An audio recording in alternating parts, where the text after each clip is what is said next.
Willowbrook, Vermont, lay blanketed under a pristine layer of snow on Christmas Eve. The air was crisp, the kind of cold that painted frost on windows and flushed cheeks rosy red. Warm lights glowed from every house, creating a patchwork of holiday spirit against the snowy backdrop. Yet, amidst the postcard-perfect scene, a shadow moved, graceful, determined, and deliberate. Buddy, the town's beloved Australian shepherd, trotted through the quiet streets, his coat speckled with frost, his amber eyes alert. Buddy was no ordinary dog. For 2 long years, he had roamed the town and its outskirts, refusing any home or hearth. His story was one of sorrow and loyalty.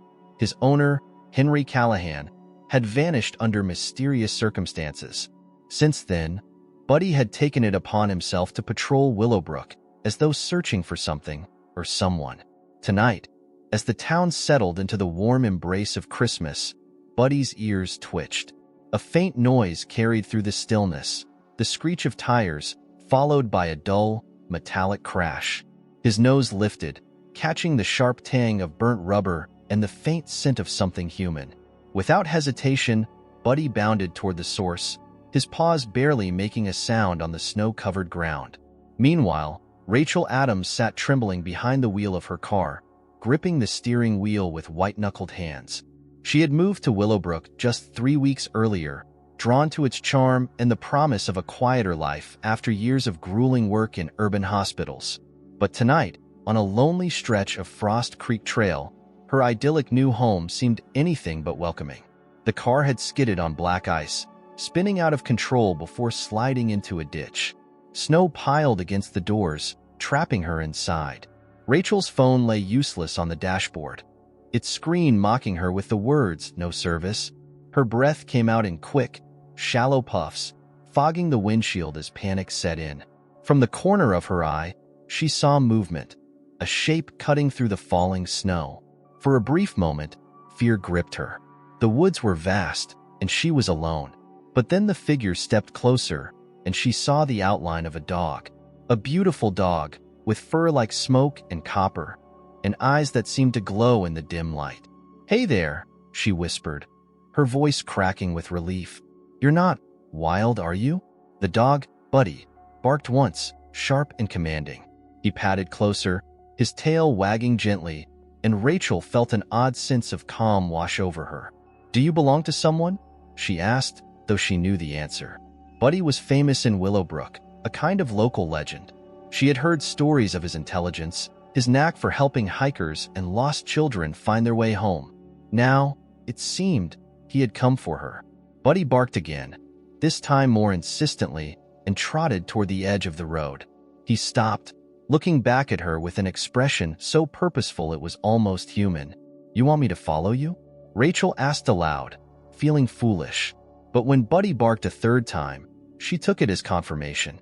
Shoving the car door open against the heavy snow, she stepped out into the biting wind. The cold hit her like a slap, seeping through her coat and boots as she stumbled onto the icy ground. Buddy waited patiently, his tail swishing, before leading her toward the dense line of trees. The snow crunched beneath her feet, and the shadows of the forest swallowed them whole. The path was barely visible, but Buddy seemed to know every twist and turn. Rachel followed him without question, her trust in the dog growing with every step. There was something about him, his unwavering determination, the way he glanced back at her to make sure she was keeping up, that made her feel safe, despite the darkness pressing in around them. "Where are you taking me?" she muttered, more to herself than to Buddy. But he gave no answer, only forging ahead with the confidence of someone who had walked this trail 1,000 times.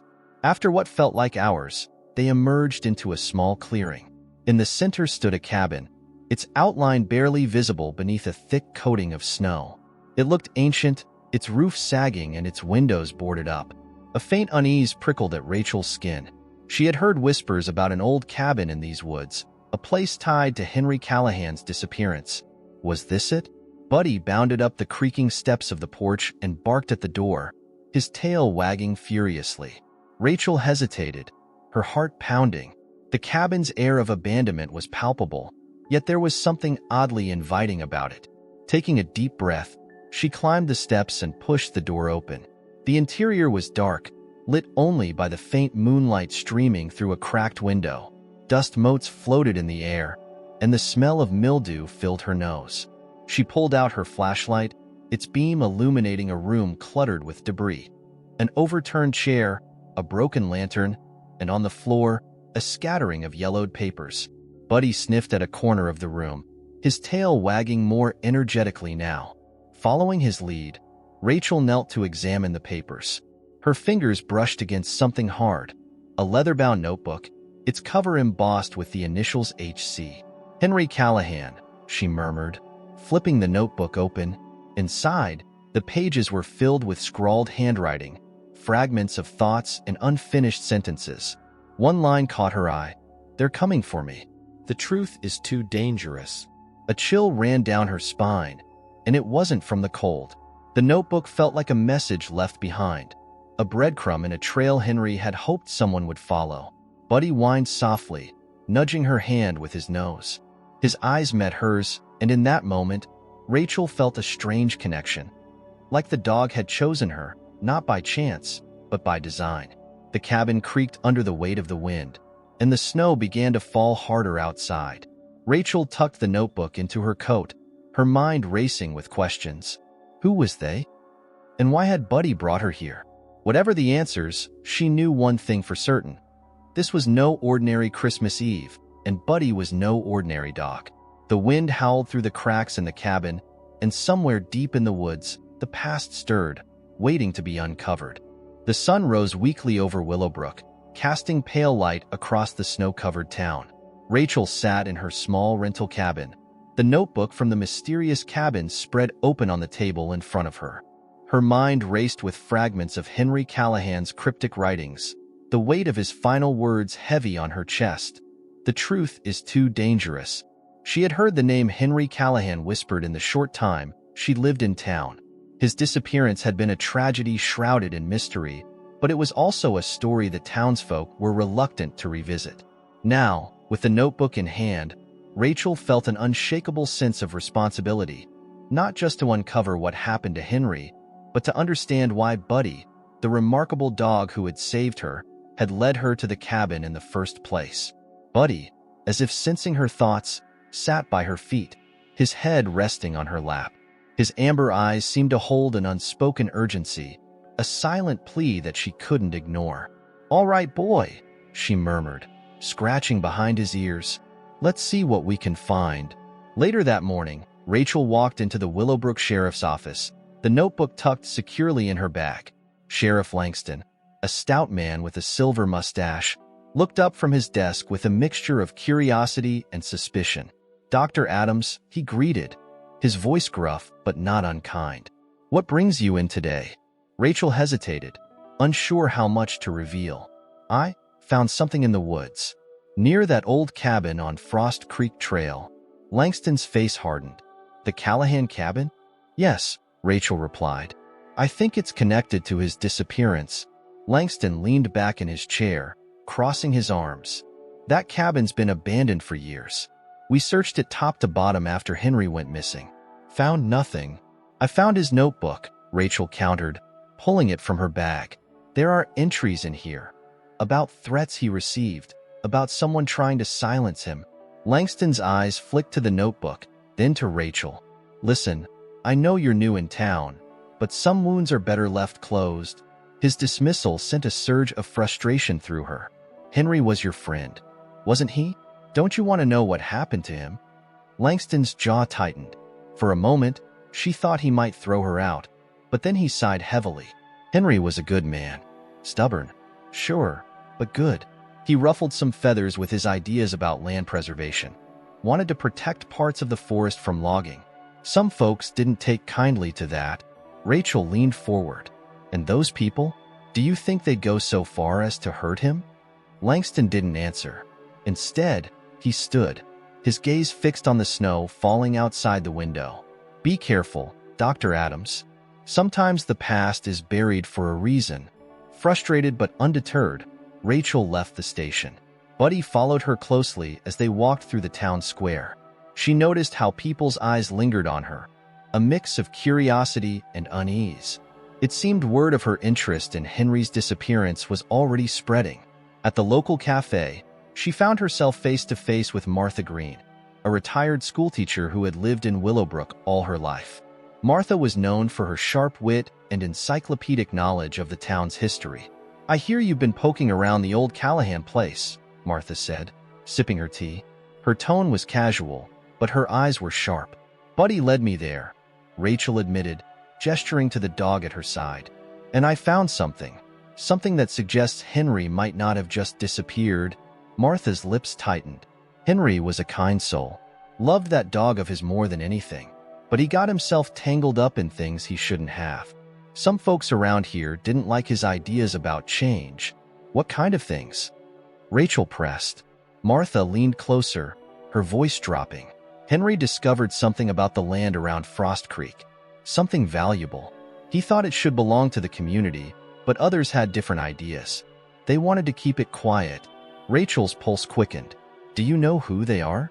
Martha's eyes darted around the cafe before she whispered, "Ask Sheriff Langston. He was part of the search team when Henry went missing.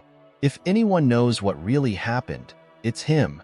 That evening, Rachel returned to the cabin where she had first found the notebook. She couldn't explain why, but she felt drawn to the place, as though it held more answers waiting to be uncovered. Buddy walked ahead of her, his nose to the ground, tail wagging. Inside, the air was thick with the smell of decay, and the dim light from her flashlight cast long shadows across the walls. Rachel searched the room methodically, her hands brushing over every surface, every hidden corner. In the far corner of the cabin, she found it, a trapdoor concealed beneath a dusty rug. Her breath caught as she pulled it open, revealing a set of wooden stairs leading down into darkness. Buddy barked once, his tail wagging with renewed urgency. "Stay close, Buddy," she whispered, descending the stairs. The basement was small, its walls lined with shelves covered in cobwebs. In the center of the room was a wooden chest. Rachel hesitated before opening it, her hands trembling. Inside, she found a collection of documents, maps, letters, and photographs. One photograph caught her attention. Henry standing beside a young woman and a little girl. The girl was holding a Christmas ornament shaped like a star. Rachel's heart stopped. She recognized the ornament. It had belonged to her mother. "No," she whispered, her voice breaking. The little girl in the photo was her. Rachel's thoughts raced as she pieced together the fragments of her memory. She had been 5 years old the last time she visited Vermont with her mother. They had spent Christmas in a small town, and a kind man with a dog had helped them when their car broke down during a snowstorm. Her mother had always spoken of that Christmas as a miracle. Buddy barked, snapping her out of her daze. He stood by the far wall, pawing at a loose brick. With trembling hands, Rachel removed the brick, revealing a small compartment. Inside was a folded letter addressed to Rachel Adams. Her fingers shook as she opened the letter. Henry's handwriting was unmistakable. "Dear Rachel, if you're reading this, it means Buddy has found you. I always knew he would. There's so much I want to tell you, but I don't have time. You and your mother were the light in my darkest days, and I only wish I could have done more for you. If you've come this far, you've uncovered the truth about Frost Creek. Please, protect it. They'll try to stop you, just like they stopped me. Trust Buddy. He'll lead you where you need to go." Tears streamed down Rachel's face as she clutched the letter to her chest. Buddy nudged her hand, his eyes filled with a quiet understanding. Henry hadn't just been a stranger. He had been part of her story all along, and now she owed it to him, and to herself, to finish what he had started. The wind howled as Rachel stood outside the cabin, clutching Henry's letter to her chest. The revelation that the man who had helped her and her mother all those years ago was the same man whose disappearance she was now trying to solve left her reeling. Every fiber of her being told her she was on the edge of uncovering something monumental, something that could bring closure to more than one chapter of her life. Beside her, Buddy stood vigilant, his amber eyes scanning the tree line as though sensing danger. The dog had become her steadfast companion, his intelligence and loyalty unlike anything she had ever experienced. He was not just leading her on this journey, he was part of it, woven into the mystery in a way she couldn't yet fully grasp. Rachel took a steadying breath and glanced at the stack of documents she had unearthed in the basement. Maps of Frost Creek, letters written in Henry's precise handwriting, and cryptic notes referencing a golden secret beneath the snow. She didn't know what it all meant, but she knew where she needed to go next. The following morning, Rachel visited the town's archives, tucked away in a forgotten corner of the library. The elderly librarian, Mrs. Thatcher, regarded her with a mixture of curiosity and wariness as she requested access to records about Frost Creek and its surrounding land. "Not much to see," Mrs. Thatcher said, her voice low. "Most of the records from that area were lost. Fires, you know." Rachel wasn't convinced. Fires didn't just conveniently target specific records. She combed through what was left: old maps, deed transfers, and surveys. One document caught her eye: a logging company's application to purchase Frost Creek land, dated 2 years before Henry's disappearance. It had been denied, with a note citing environmental concerns. Another map, marked in red, showed a section of Frost Creek labeled restricted. Rachel traced her finger over the lines, her mind spinning. What was so important about this land? Why had Henry fought so hard to protect it? Armed with the map, Rachel returned to Frost Creek that evening. The forest was a different world at night, the shadows long and ominous. The only sound the crunch of snow underfoot. Buddy trotted ahead, his tail wagging as if he knew exactly where to go. The trail was treacherous, winding deeper into the wilderness. Rachel slipped several times, her breath visible in the freezing air. But Buddy was relentless, stopping only to ensure she was keeping pace. Finally, they reached a clearing. Rachel froze. Before her was the area marked restricted on the map, but it wasn't what she expected. A metal gate, partially buried in snow, blocked the entrance to a fenced-off section of the forest. Beyond it, she could see the faint outline of structures, small buildings, maybe, or storage units. Buddy barked, his voice echoing in the stillness. "Shoo," Rachel whispered, her heart pounding. She scanned the area, half expecting someone to appear. But the clearing was empty. Rachel crouched by the gate, brushing snow off the lock. It was old but sturdy, and she had no way to break it. Frustrated, she glanced at Buddy. "What now, boy?" Buddy barked again and darted to the left, his nose to the ground. He stopped by a section of the fence that had been bent, leaving just enough space for Rachel to squeeze through. She smiled, scratching his head. "Good boy." Inside the fenced area, Rachel felt a growing sense of unease. The structures were crude, storage sheds with rusted metal siding. One door hung ajar, revealing stacks of equipment covered in tarps. She lifted a corner of one tarp, revealing drilling tools and what looked like soil samples. Her mind raced. Drilling? In Frost Creek? She remembered Henry's notes about a golden secret. Was there something valuable beneath this land? Something worth silencing him over? Suddenly, Buddy growled, a low rumble that sent chills down her spine. She turned to see a flashlight beam cutting through the trees. Someone was coming.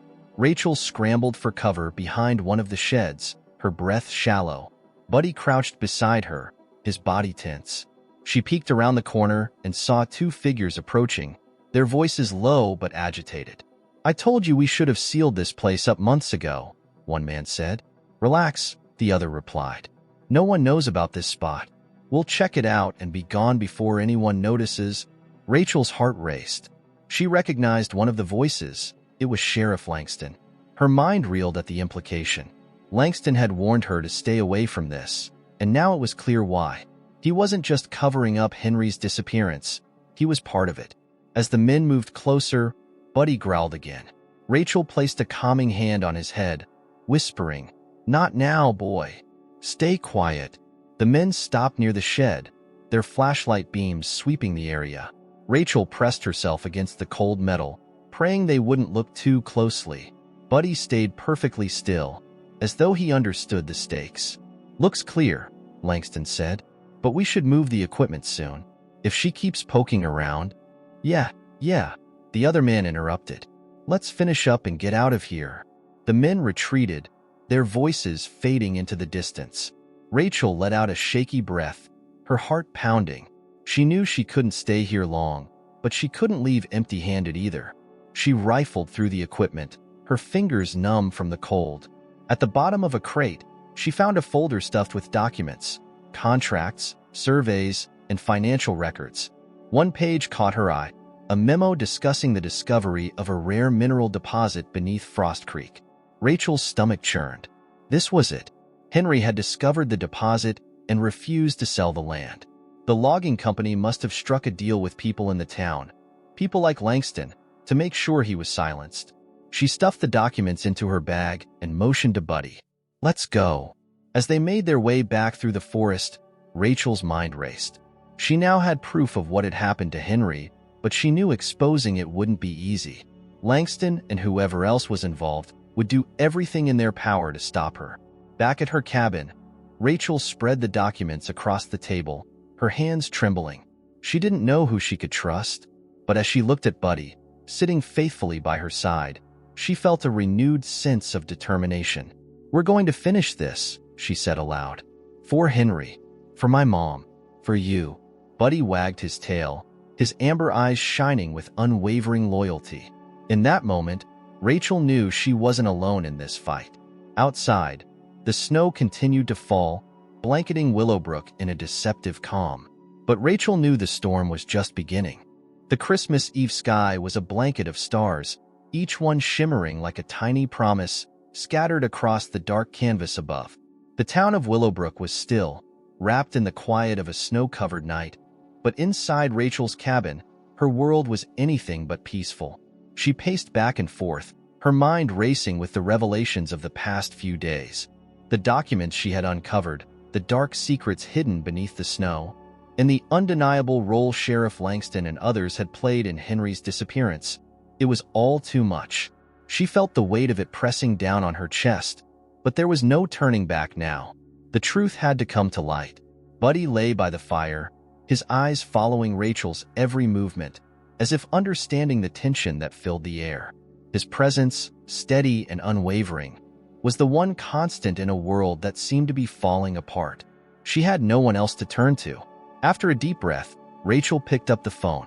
It was time. She dialed the one person she knew could help her, Detective Eleanor Hayes from Burlington. Eleanor was a seasoned investigator who had worked several high-profile cases. Rachel had met her once, a few years back, at a medical conference. They had exchanged pleasantries, but Rachel knew the detective was someone who wouldn't shy away from a fight. The phone rang several times before Eleanor answered. "Detective Hayes, it's Rachel Adams. I need your help," Rachel said, her voice strained. "Rachel? It's been a while," Eleanor replied, surprised but professional. "What's going on?" Rachel hesitated for a moment, then told her everything. The missing person case, Henry Callahan's journals, the threats, the land deal, the discovery of the rare mineral beneath Frost Creek, and the town's involvement. She didn't hold back, knowing that the only way to expose the truth was to bring in someone from outside the town who wasn't wrapped up in its secrets. Eleanor was silent for a long moment. When she spoke again, her voice was steady, determined. "I'm on my way, Rachel. Stay safe. Don't confront anyone until I get there." The next few hours dragged by as Rachel waited for Eleanor's arrival. Every creak of the house, every gust of wind outside felt like a threat. She knew Langston and his associates would stop at nothing to keep their involvement a secret. The thought of confronting them without backup was terrifying, but Rachel couldn't sit idly by. Henry, her mother, and even Buddy deserved justice. As the clock ticked toward midnight, Rachel decided to take one last step. She walked over to the small desk by the window and pulled out the documents she had collected. Each one told a part of the story. The story of a town desperate to hold onto its secrets, of a man who had stood in the way, and of a dog who had never given up. With a steady hand, Rachel packed the documents into her bag, determined to hand them over to Eleanor once she arrived. Buddy, sensing her resolve, stood and padded over to her, resting his head on her lap. "I'll make sure they're all held accountable, Buddy," Rachel whispered, her voice thick with emotion. "I promise." At that moment, there was a knock at the door. Rachel's heart leapt into her throat. She glanced at Buddy, who stood frozen, his ears perked. It was too soon for Eleanor. and everyone else in town had been either a part of the cover-up or too afraid to help. Slowly, Rachel approached the door, her hand trembling as she reached for the handle. When she opened the door, she was met with the last person she expected. Sheriff Langston stood on her doorstep, his face shadowed by the brim of his hat. He looked tired, worn down, and his eyes betrayed a flicker of something. Regret, guilt, or perhaps fear. "Sheriff?" Rachel asked, her voice cold. "What are you doing here?" Langston took a deep breath. "I need to talk to you, Dr. Adams." "Alone." Rachel hesitated but, sensing the urgency in his voice, reluctantly stepped aside. Buddy growled lowly as Langston entered, but the sheriff made no move to acknowledge him. "I didn't want it to end like this," Langston said as he closed the door behind him. "I never meant for things to go this far." Rachel narrowed her eyes. "Go this far? You covered up Henry's murder, Sheriff. You and everyone else in this town. Why?" Langston looked pained, as though the weight of the truth was suffocating him. "It wasn't supposed to happen this way." Henry was stubborn, but he was right. We all knew about the mineral deposits under Frost Creek, but it wasn't just about money. It was about power. People in high places, they don't like being told no. Henry wouldn't sell. He wouldn't keep quiet. So they made sure he couldn't. Rachel clenched her fists. "You were involved, weren't you?" Langston nodded, his gaze dropping to the floor. "I didn't want to be, but they had my family. They made it clear that if I didn't help."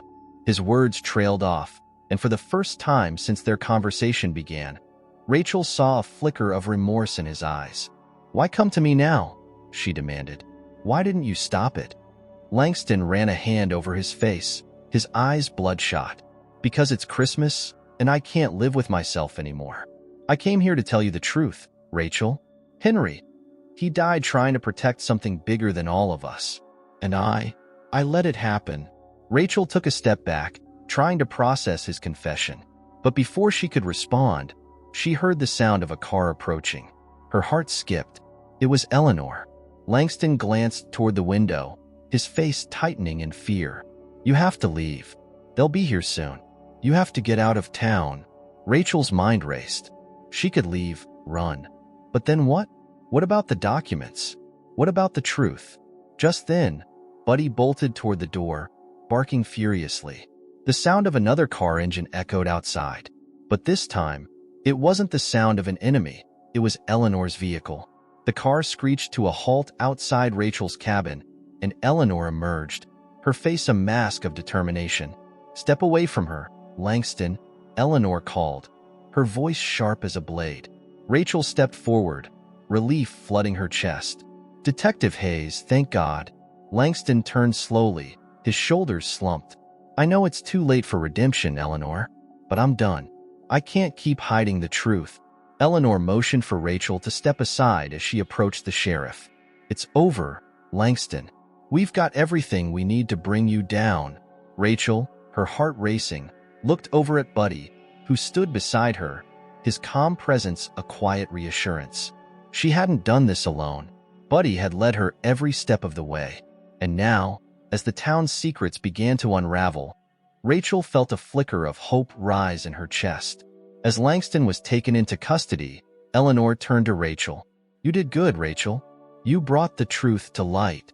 Buddy wagged his tail, as if understanding that the battle was finally over. Rachel knelt down and stroked his fur, tears stinging her eyes. "Thank you, Buddy," she whispered. "You brought me home." The snow continued to fall, but for the first time in a long while, it felt like a new beginning. Rachel and Buddy stood side by side, staring up at the sky, where a shooting star streaked across the heavens. It was as if the world had been given a second chance, a chance for redemption and healing. And in the quiet of the snowy night, Rachel finally understood. Christmas wasn't just about miracles.